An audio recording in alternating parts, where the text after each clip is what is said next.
దీని మీద డిజైన్ వేయాలి. ఓకేనా? సో ఇందులో కొంచెం స్ప్రే చేసి అప్పుడు మీ ముందుకు వస్తాం. ఓకే, సో గాయస్ దీంట్లో అయితే కొంచెం స్ప్రే చేసా, వాటర్ ఉన్నాయి చూడండి.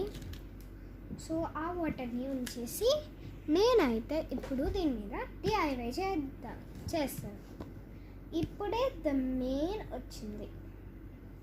సో ఇప్పుడు యూజువల్లీ మనము కలర్స్తో చేస్తాం, కానీ ఈ DIY ప్రాజెక్ట్లో మనమైతే నెయిల్ పాలిషెస్తో చేస్తాం. నా దగ్గర ఉన్న నెయిల్ పాలిష్ ఏంటో మీకు చూపిస్తా. Okay, let's start. First shade వచ్చేసి the from Lia extreme gel nail paint 10 ml ఉంటుంది.